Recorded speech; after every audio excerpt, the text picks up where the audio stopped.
Assalamualaikum warahmatullahi wabarakatuh. Saya Akhlis Marofik dari Prodi KPI semester 4 kelas A.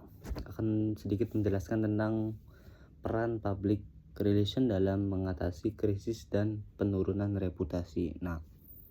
Jadi dalam peta konsep materi ini itu berbagai cabang. Jadi kan mengatasi krisis dan penurunan reputasi. Yang pertama itu apa itu krisis? Yang kedua penurunan reputasi. Terus juga manajemen krisis. Ada yang identifikasi publik dan analisis psikografis, dan ada juga variabel reputasi dan krisis cluster.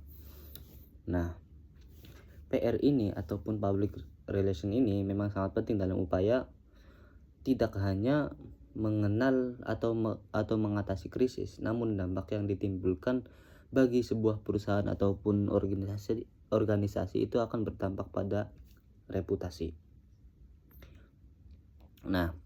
Reputasi organisasi ini memang harus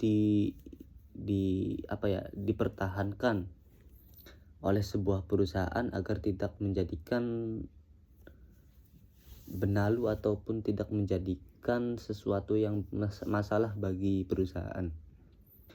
Yang seharusnya kita ketika hancur ataupun ketika kita ada masalah dalam krisis ataupun reputasi, kita harus mengatasinya dengan tuntas ataupun dengan evaluasi yang lebih baik lagi. Broom 2013 dalam Gottlieb dan Center Effective Public Relation menyebutkan PR atau public relation pada sebuah organisasi mempunyai 4 peran, yakni yang pertama itu teknisi komunikasi.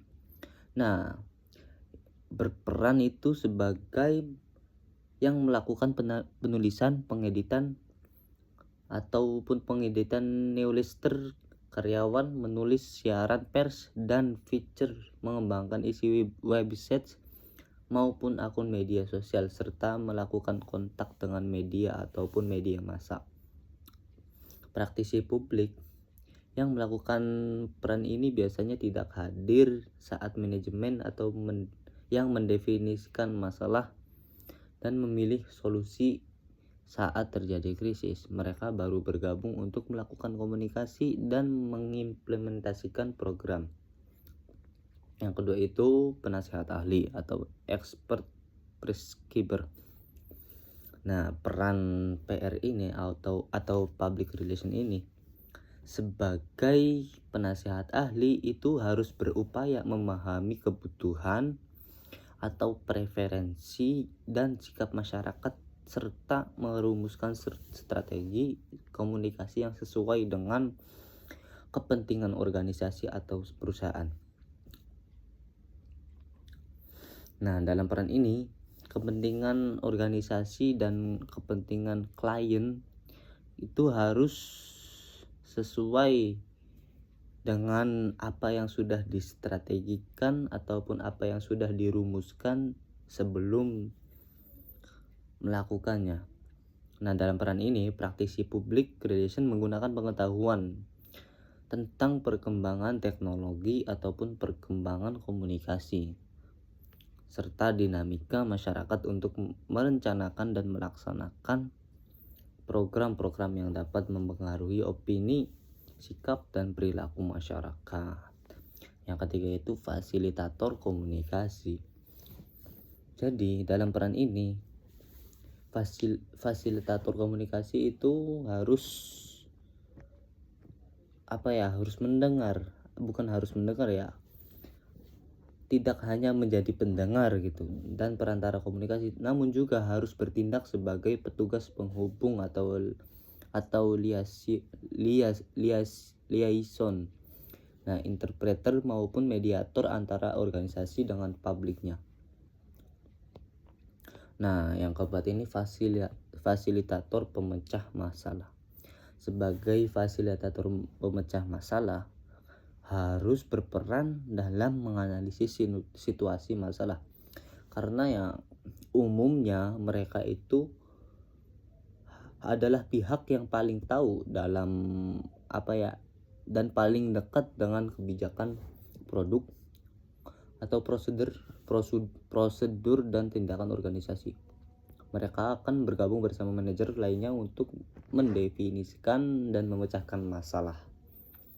Nah, dengan demikian bisa dipahami jika 4 komponen tadi itu memang harus berperan penting dalam merumuskan ataupun mengatasi krisis atau penurunan reputasi. Jadi harus sangat-sangat berkontribusi dalam memecahkan masalah ataupun memecahkan sebuah krisis atau mengatasi penurunan reputasi. Oke, lanjut. Key point manajemen krisis. Nah, fenomena belakangan ini banyak yang menyoroti beragamnya krisis yang menimpa sebuah organisasi, perusahaan atau lembaga maupun individu, seperti selebritis maupun tokoh masyarakat, yaitu memperlihatkan bahwa krisis bisa menimpa siapa saja. Nah, budaya cancel culture menjadi sebuah sanksi sosial yang tidak tertulis namun berlaku di masyarakat. Penurunan reputasi dan pemboikotan terhadap produk maupun layanan tentunya berdampak pada kelangsungan hidup dan bisnis organisasi maupun individu. Untuk itu, manajemen krisis telah menjadi bagian penting dari setiap perencanaan. Karena tim manajemen akan siap bila terjadi hal yang tidak diduga ataupun yang seharusnya tidak terjadi gitu ya, bisa saja terjadi. Nah, dalam manajemen krisis, merespon ketika terjadi masalah atau krisis itu memang harus menguraikan skenario bagaimana organisasi ini bisa mengatasi sebuah krisis atau penurunan reputasi.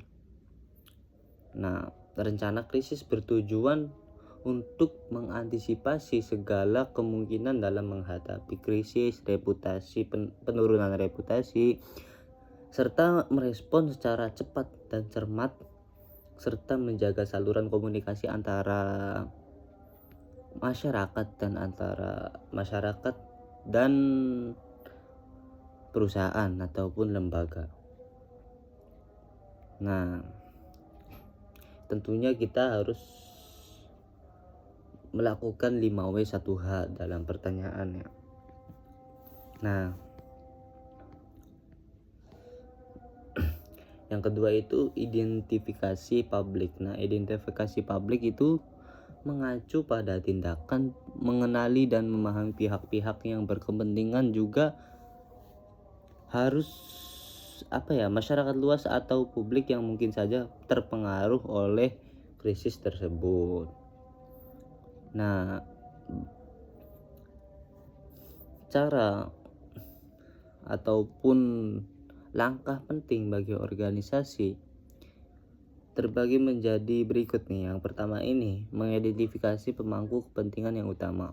Yang kedua, mengukur dampak potensial. Yang ketiga membuat rencana komunikasi yang tepat sasaran. Yang keempat itu mengumpulkan dukungan. Yang kelima itu mengelola keinginan publik. Nah, jadi identifikasi publik itu merupakan salah satu hal yang paling penting untuk dilakukan dalam perencanaan maupun pelaksanaan manajemen krisis yang efektif. Dengan melakukan identifikasi publik, maka sebuah organisasi dapat memahami cara kepentingan ataupun cara merespon kebutuhan mana yang lebih dikhawatirkan ataupun para pihak pemangku kepentingan yang terlibat dan atau terpengaruh oleh situasi krisis tersebut. Nah, yang ketiga ini analisis psikografis. Dalam manajemen krisis, analisis ini ataupun analisis psikografis yaitu berupaya untuk memahami secara mendalam terkait perilaku, sikap, nilai, dan motivasi psikologis dari berbagai kelompok publik yang terlibat atau terpengaruh oleh keadaan krisis tertentu. Jadi kegiatan ini berfokus pada segmen-segmen populasi yang memiliki karakteristik psikologis yang sama atau serupa. Analisis itu fungsinya untuk membantu organisasi untuk memahami serta mendalam khalayaknya, tidak hanya secara demografi, namun juga namun juga faktor-faktor lainnya dari audiens mereka. Nah, ya, lanjut ke variabel reputasi dan krisis cluster. Dua konsep ini yang tidak kalah pentingnya dalam manajemen krisis adalah variabel reputasi dan krisis cluster. Nah, menurut Paul Argentine pada 2010, reputasi berbeda dengan citra, karena reputasi itu dibangun dalam waktu yang lama dan bukan hanya persepsi publik pada waktu tertentu.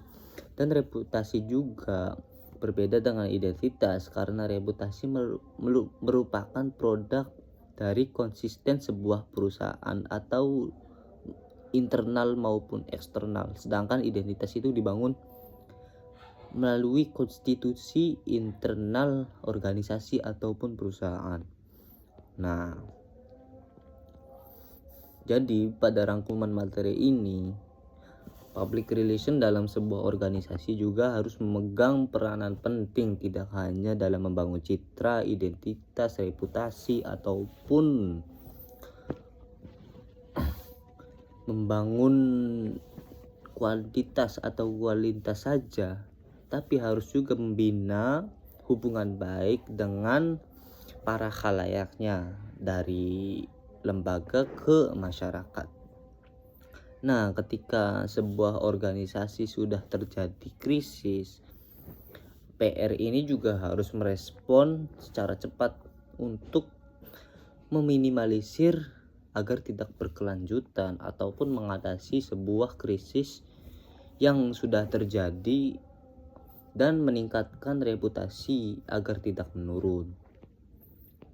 Ya, mungkin itu saja yang bisa saya sedikit jelaskan. Kurang lebihnya mohon maaf. Wassalamualaikum warahmatullahi wabarakatuh.